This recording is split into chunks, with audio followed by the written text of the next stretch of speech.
Ladies and gentlemen. I haven't really heard what Jeremy says because I got my 2 Stanley Cup rings plugged in my ear. Introduce. This is a guy that's going to be traded, though. You're an announcer with a long stick from time to time. You think it's my fault? Is that what you're saying? This guy's such an idiot here. The Puck Luck Fantasy Podcast. Hello and welcome to the Puck Luck Fantasy Podcast. I'm your host, Dylan Sudemans, and right over there is the other host, Derek Sudemans. Today we're going to be breaking down a 2-game slate on DraftKings. It could be one of the last 2-game slates of the playoffs, so hopefully y'all can optimize your lineups tonight. Don't forget to check out the website, puckluckfantasy.com. That's where you'll find all the skater and stack rankings, the goalie rankings, line matching stats, everything you need for creating your DraftKings fantasy lineups tonight. The first game of the night, we got Pittsburgh Penguins and Washington Capitals, where we have Murray and Holtby projected. For goalies tonight, not a whole lot of separation. However, Murray is a little bit higher than the rest of those three, so I'd kind of do a tier 1 into tier 2. Murray's our top tier. Those three are all in our second tier. All good picks for tonight. So for cash, you can go with Murray, and then anyone is fine. Anyone else is fine for making them tournament lineups, just whoever fits with your players. What do you got for stacks and skaters for this game? We have a couple. So this game is going to be, we're going to be focusing a little bit less so on this game, but there's a few players that definitely stick out and lines as well. We kind of like the third line actually from Pittsburgh, just mainly Brassard though individually. So that's more of a cash play, but I really like Derek Brassard. I remember when he got traded way back, he was all the way up to 5.6K, and now he's at 3.4K, which is just about almost half, which is pretty crazy. But so you can see how that can come down over time. But he's in a very good position. We're only projecting him to get about 12 minutes of even strength time, maybe a couple minutes on the power play there. But still, that's a decent spot for a cash play if you need him. The other stacks are just a little bit too expensive. I do like the Kessel, Hornquist, and Crosby just as a bubble play. They're sort of my second favorite line from this game, but really they're fairly expensive. They're not ridiculous, but and they'll be very high owned though is the main thing. So usually if they're really high owned, I'll sort of be a little bit more hesitant to play them, but you could go with that line. And then the other role player from the Penguins is more of another individual play, but I really do like Phil Kessel today. So Phil Kessel has also been dropping in price like crazy. He's down all the way to 5K today, and he is playing on a line with Malkin and Hagelin. And so if you want, that would be really the third favorite line. They come in just behind the top line from the Penguins in terms of our ratings here, but I really like them. They're a decent line, and you can pair either of those two lines with Letang there on the point. He's nice and high up in our rankings again. Yeah, or Mata too. He's also up. Yeah, so in the rankings. He hasn't been seeing as much shorthanded time. Time on the power play. They've basically given that all to their top unit between Letang and Schultz, but he's an okay play if you need that last defenseman to round up your lineup. Right on. Yeah, I guess I should talk about Washington though. Yeah, get over to Washington here. So there's really just the one line that I like, and that is the top line. And once again, they should be fairly low owned if you include Devontae Smith-Pelly, because he's been on their line pretty much as a staple now with Wilson out. They're not really shuffling their lines too much, which is a bit surprising considering they really didn't do very well with Smith-Pelly up on that line for both of these past 2 games. But if you can get that full line with Smith-Pelly, they're in a decent spot. They should be pretty low owned as well today. So really that would be what I would be targeting, and then plugging John Carlson on with them. Yeah, he's back up. Good value again. He was sort of climbing down there for a bit. I'm not sure why he all of a sudden jumped way back up to the very top. Price, so he's down to 5.3K. So I think when we started, he was around 6, the playoffs. But so, yeah, his price is dropping a little bit, so he comes up in value with that to sort of balance that out. But he's definitely a good play, and you should be pairing him for sure with the top line if you're going with them.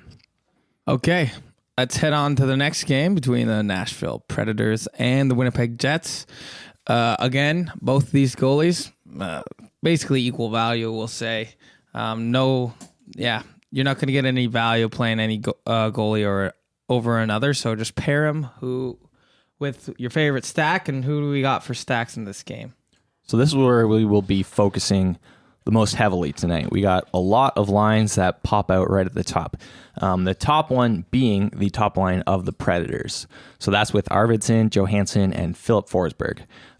They are way ahead of everybody else in terms of value for tonight as well. Them as a whole line have been dropping in price pretty significantly.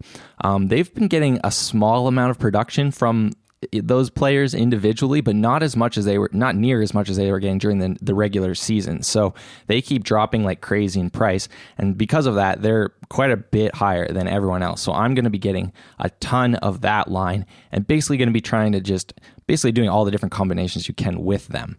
They would go with PK Subban, he is up to 5.5K now, but he's definitely still up there on our in our rankings, and he's definitely playable with them. So PK Subban's finally doing something, which is nice. He had a very long sort of cold stretch there for a while. The other lines that you can play from this game. So since they've brought up Scott Hartnell, I don't like that second line near as much as I used to. He really brought down the value of the line pretty significantly, but they still end up being the second overall line in terms of value, just because Turris and Craig Smith have been dropping like rocks in terms of salary as well. So I more like Kyle Turris sort of as a one-off cash play. He's really the one guy I would be targeting because he's also getting the power play time. Craig Smith also gets that as well, so he could be used, but I'm probably won't be getting too much of this line with Hartnell on it and really be sort of targeting other lines if I can. In terms of the Winnipeg side, though, I do really like their top line tonight. Kyle Connor, Blake Wheeler, and Mark Scheifele. So since the Jets, they're back at home, so they'll probably just be doing the 1-1, 2-2, 3-3, 4-4 thing. And since the Predators are on the road, and since they've sort of got a very heavily top line is where all their talent is concentrated now, I'm expecting that they'll be playing that top line mostly tonight. They'll be getting a big boost in ice time, and because of that, the Wheeler, Scheifele, and Connor line will also be getting a pretty significant boost in ice time because they'll be most likely going up head-to-head against them for most of the night. And so what that does is it sort of brings them up in value. What it also does is brings up the Jets' second line in value because it means the second line is going to be playing against the depth of the Predators. And so that's the line with Patrick Laine, Nikolai Ehlers, and Paul Stastny. Now, both of those lines, you can pair with a couple defensemen. Dustin Byfuglien, he can work. He's right up near the top of our list today. And also Tyler Myers is another sneaky pick. He's only 3.7K, but he's getting the ice time. He's getting some power play time as well. I think he's on their second power play unit right now. So he pairs with Connor on that from the first line, and then he pairs with Ehlers from the second line. So that's why you can use either of those defensemen really with either of those stacks. If you're using Byfuglien, though, you can't use the second line, though. Just stay away from that. But the other combinations work. And you same goes on the Nashville side. If you're going to use that second line, you can pair Roman Josi. He's our favorite D again tonight. And also Ellis. He's our third favorite. And they both play on that second power play unit with Turris and Hartman and Sissons. Yeah, I was actually going to say a better play for that would probably be to do Ellis, Josi, and Turris. That would be a really good mini stack there because they're both on that power play unit. Is Smith on there as well, or is he on? No, he's on their first unit. Yeah, right. So so I really like that mini stack of Turris, Josi, and Ellis. Yeah, and Yossi and Ellis play together on that top D pairing too. Exactly. So this is one of those nights where I actually would do that sort of a mini stack. Normally I don't do a DD like center or something like that, but this is one of those nights where that actually would work. So yeah, we used to do that with Calgary when they were still in it a little bit because Giordano and Hamilton were always so valuable and played on the same power play unit. But yeah, I don't remember doing that for a little while.